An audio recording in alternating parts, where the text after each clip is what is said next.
Picture this, the power goes out tonight.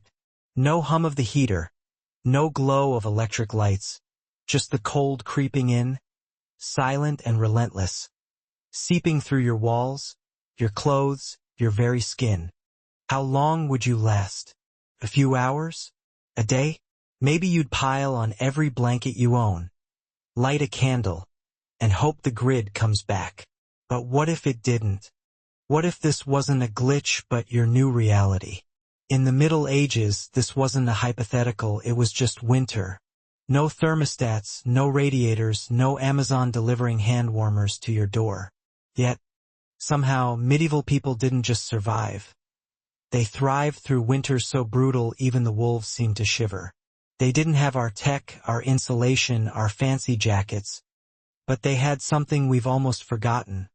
A bone-deep understanding of how to work with nature, not against it. They turned stones into heaters, smoke into blankets, and their own bodies into furnaces. Welcome to boring history, where the past isn't just old. It's alive, raw, and full of lessons. Today, I'm taking you back to uncover 7 medieval heating hacks that could outsmart your modern furnace. So grab a blanket, maybe a hot drink, and let's step into a world where every ember, every thread, every breath was a fight to stay warm. Imagine it's late November, somewhere in rural Europe, maybe a village in 12th century England or the frosty hills of Poland. The wind howls like it's got a personal grudge, slicing through your cloak, stinging your face. The sun's barely up before it sinks again, leaving you in a world of gray and frost. Your house, more like a hut, has walls of packed earth or wattle and daub, a thatched roof that leaks when it rains too hard, and a fire that's more smoke than flame. You're not thinking about comfort, you're thinking about survival. The first trick medieval people mastered wasn't about building a bigger fire or piling on more logs. It was about controlling what happened outside their homes before the cold even got a chance to knock. They shaped the environment, though they didn't call it that. We might say passive design today, but to them it was just watching the world and bending it to their will. Picture a village, houses clustered like sheep huddling against the storm. These homes weren't placed randomly. They faced south or southeast to catch every scrap of winter sunlight. Why? Because the sun, even in its weak winter arc, was a free heater. Stone walls, packed earth floors, or slate tiles soaked up that light during the day, holding it like a battery and releasing it slowly through the night. If you've ever touched a sun-warmed rock in the evening, you know that feeling. It's like the earth itself is giving you a hug. But sunlight wasn't enough. The wind was the real enemy, a thief that stole heat faster than you could make it. So, they got clever. They planted rows of trees, oaks, elms, whatever grew fast and thick, on the north side of their homes. These weren't just for looks. They were windbreaks, natural shields that slowed the gusts, creating a pocket of still air around the house. Think of it like a bubble of calm in a storm. Where trees were scarce, they stacked firewood into walls, wove branches into fences called wattles, or piled up sacks of straw. These weren't permanent, but they didn't need to be. They just had to last the winter, holding back the wind's bite so the house could hold its warmth. Now step outside one of these homes. You'll notice villagers working even in the cold, but they're not foolish about it. They've set up workstations, places to weave nets, dry seeds, or cook, tucked into corners where the wind can't reach and the sun lingers longest. These spots, warmed by the sun and shielded by walls or hedges, were like primitive greenhouses. No glass, no tech, just a deep knowledge of how the sun moves and where the wind comes from. So simple yet so brilliant. They didn't have weather apps or architectural software, but they watched the world. They learned which way the wind blew hardest, which walls stayed warmest, and built their lives around those truths. If you've ever sat in a sunny spot on a chilly day and felt that pocket of warmth, you felt what they were chasing. They just took it to another level, turning their entire environment into a tool to trap heat. The materials they chose weren't random either. Adobe, slate, fired bricks, these had thermal mass, the ability to absorb heat during the day and release it at night. A stone wall basking in the sun could keep a room warm hours after dark. Floors of packed earth or clay did the same, acting like giant heat sinks. Some villages angled roofs to catch more sun or built low walls to reflect light into windows. It's the kind of thing that makes you realize these folks weren't just surviving. They were engineering their world with nothing but observation and trial and error. Modern off-grid homes, passive solar designs, earth-sheltered houses, green roofs, are echoes of what medieval people figured out centuries ago. They didn't have our science, but they had eyes, hands, and a will to live. As we step inside one of these homes, the cold still lingers, but the ingenuity only grows. The walls are rough, the floors chilly, and the fire in the hearth spits more smoke than heat. But even the furniture here isn't just for sitting or sleeping. It's part of the heating system. In places like Eastern Europe or the mountains, they built stone or brick benches right next to the hearth. As the fire crackled, these benches soaked up heat like sponges. At night, long after the flames died, they'd still be warm, radiating heat like a natural battery. You could sit, lean against it, or stretch out your feet and feel the cold melt away. Some homes went further, building beds on stone platforms above the fire chamber. Imagine sleeping on a surface gently warm from below, like a medieval version of radiant floor heating. It's wild to think about, but this was high-tech for the time, simple, effective, built to last. For families who couldn't afford stone, ingenuity took over. They made wooden benches with hollow cores, stuffed them with hot stones or clay pots filled with embers, and sealed them shut. Suddenly, you've got a portable heated seat for the draftiest corner of the house. Farmers turned old barrels into sitting stoves, packing them with ash or straw around hot rocks. At winter markets, craftsmen used coal cushion benches, wooden seats with a hidden clay pot of embers inside. You could warm your hands, your feet, maybe even your soul without setting the place on fire. It's such a practical mindset. Every object had to pull its weight, not just for comfort but for survival. A bench wasn't just a bench.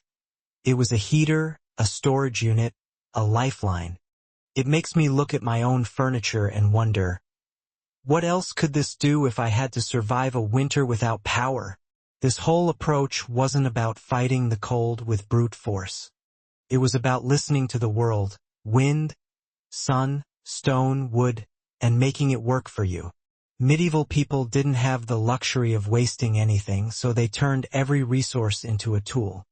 They didn't just survive winter, they outsmarted it. And that brings us to another layer of their genius, one that's a bit smokier and a lot weirder. Let's move inside that same house, where the fire's burning low and the air's thick with wood smoke. You might think they'd want to clear it out, but they didn't.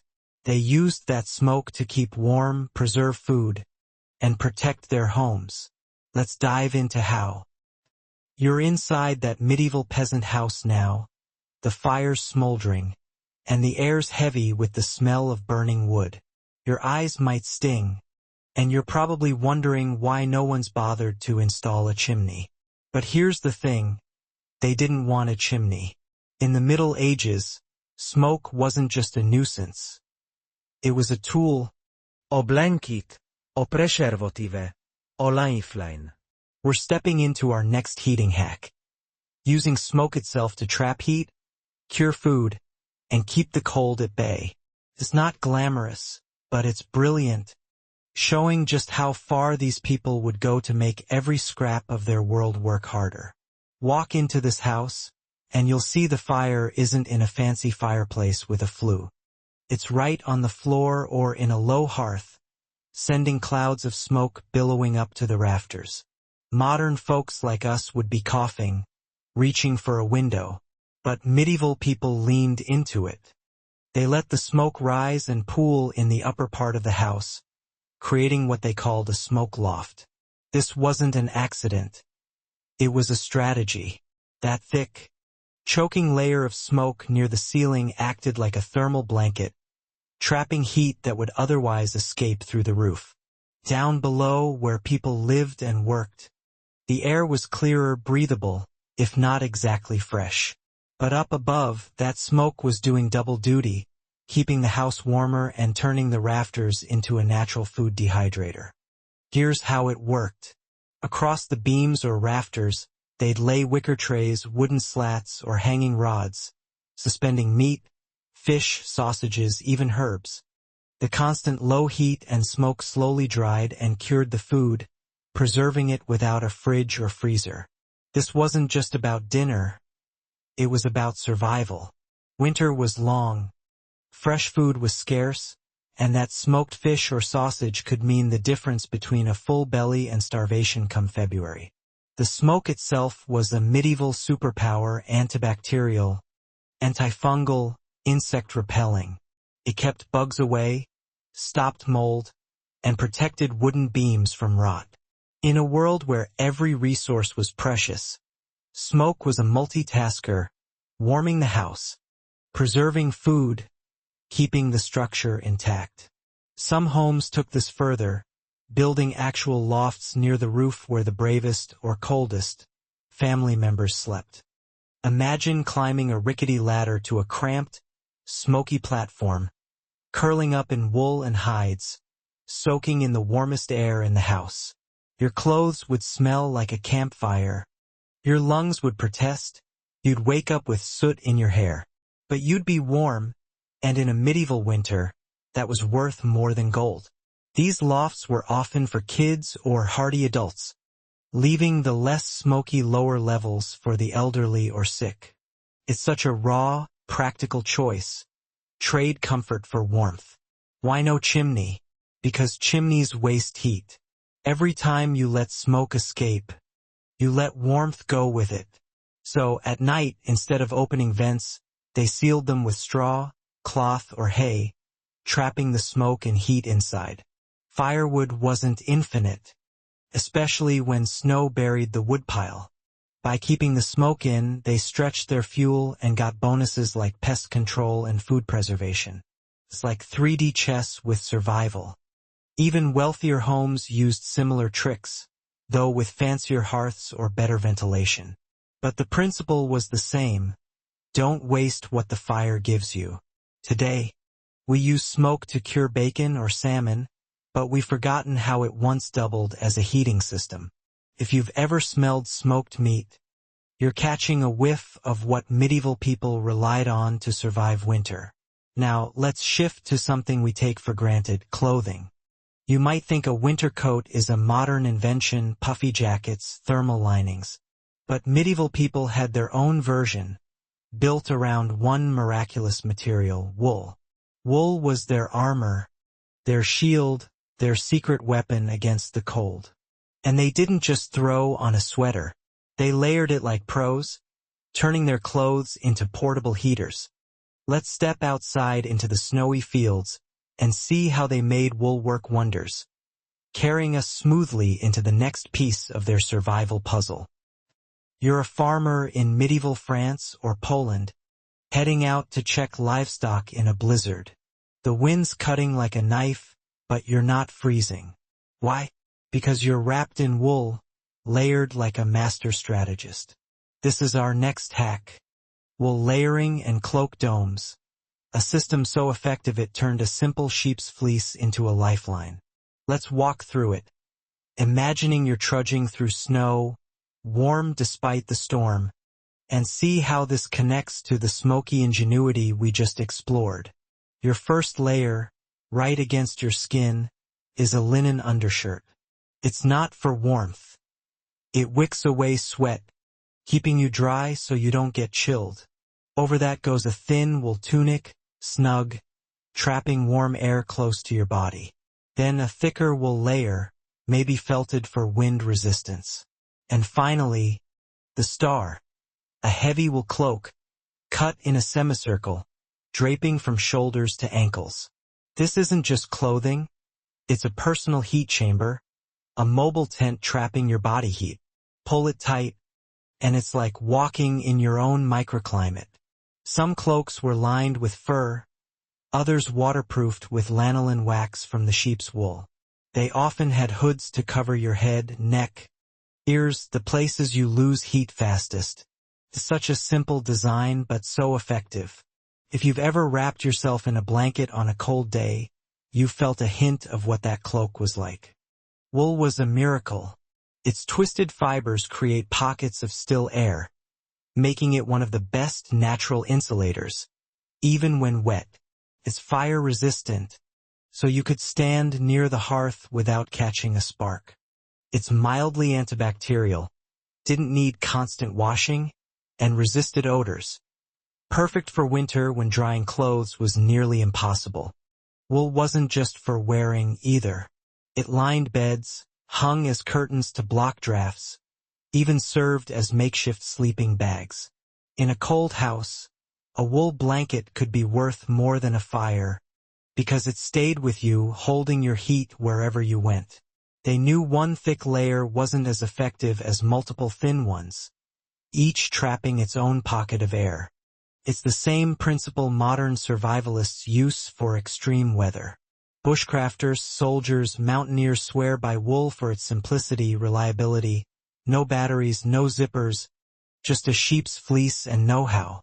This love for wool ties back to the smoke lofts we talked about. Just as they used every part of the fire, flame, smoke, ash, they used every part of the sheep. The meat fed them, the wool warmed them, even the lanolin waterproofed their cloaks.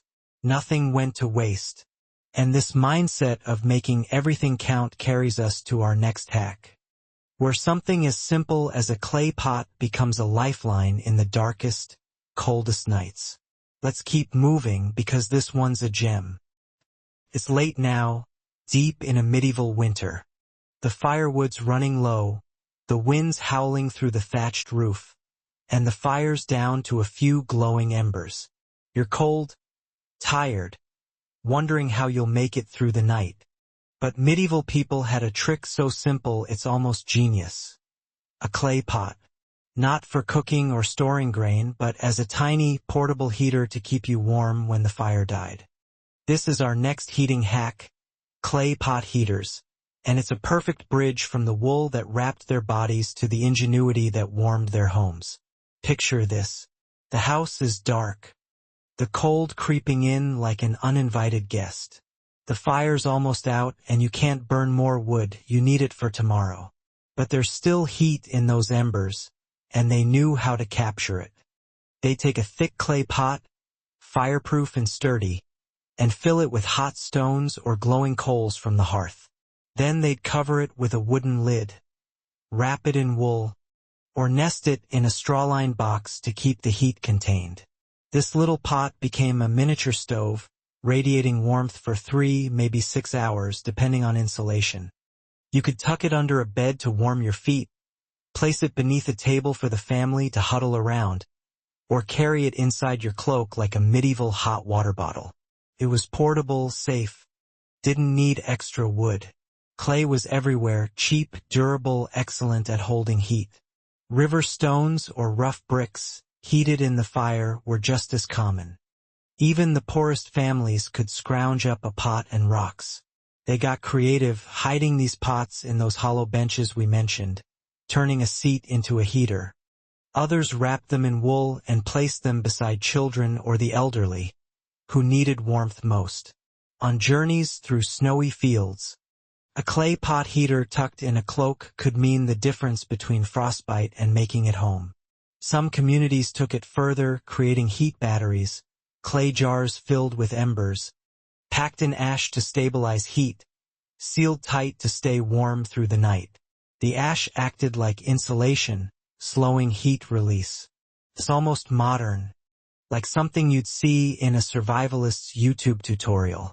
In fact, off-grid folks today use terracotta pots, candles, and bricks for no-electricity heaters in cabins, Proof that good ideas don't die.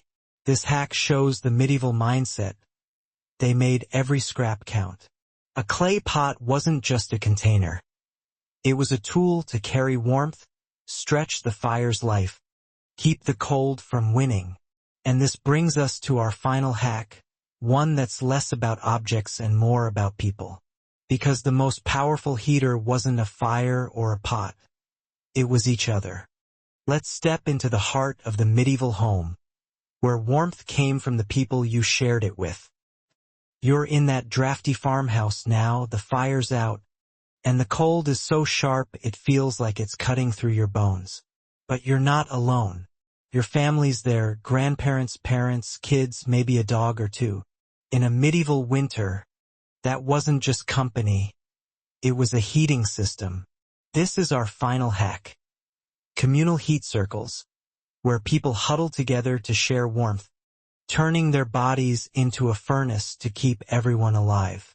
It's raw, human, and it ties together everything we've explored, from shaping the environment to using smoke, wool, and clay into a story of survival through connection. Step into this farmhouse at night, and you'd see something alien to us. No one's sleeping in separate rooms or private beds with memory foam. The whole family, sometimes 8 or 10 people, is curled up on a shared surface. A straw bed, a wooden platform, or the dirt floor covered with wool blankets and animal hides. They're not spread out. They're packed tight, like a litter of puppies or a herd of deer under a frozen sky.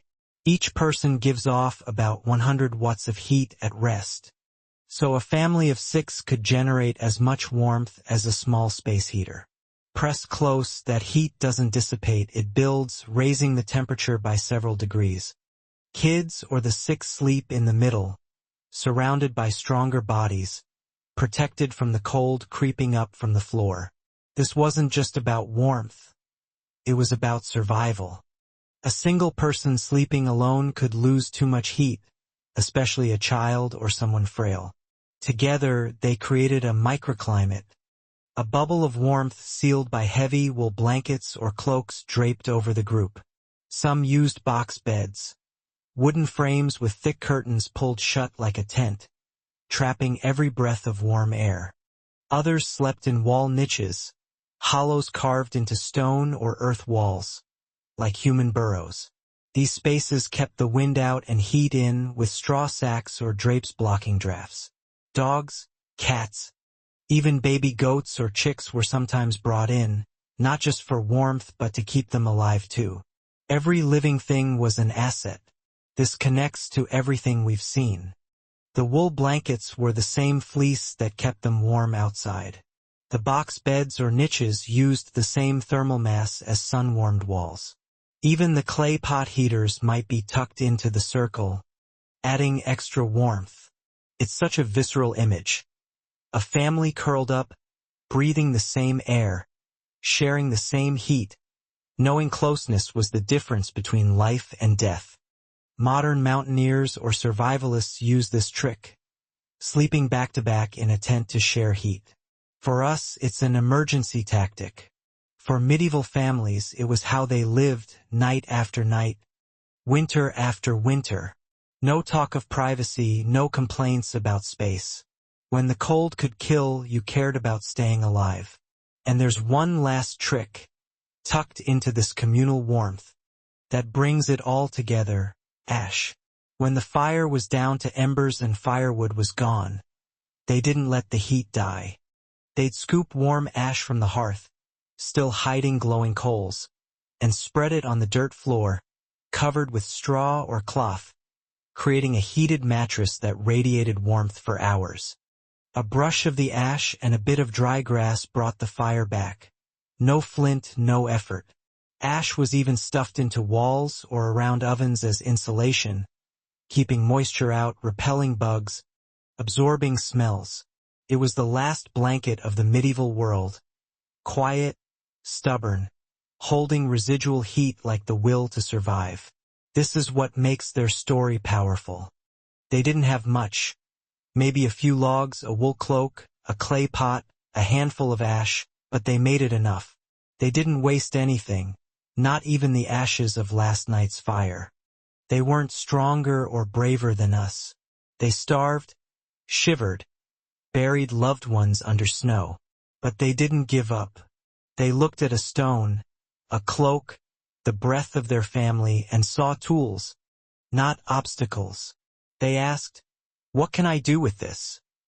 Instead of, "Why don't I have more?" We live with central heating, electric blankets, apps to control our thermostats from across the globe. But what happens when that goes dark? If the power cuts out tonight, what do you have? A wool blanket, a south-facing wall, a family to huddle with, or maybe just a memory of what people did centuries ago, when survival meant trapping heat in a stone, a cloak, a handful of ash. These hacks aren't just history. They're a challenge to see potential in what we overlook, to remember that survival is about making the most of what you have. Thanks for joining me on this journey through the cold, smoky, wool-wrapped world of the Middle Ages. If you loved this dive into history's gritty side, hit that like button, subscribe to Boring History, and drop a comment below. What's the cleverest survival trick you've come across, medieval or modern? Maybe you've tried a clay pot heater or slept in a heat circle on a camping trip. I want to hear about it. Until next time, stay warm, medieval style.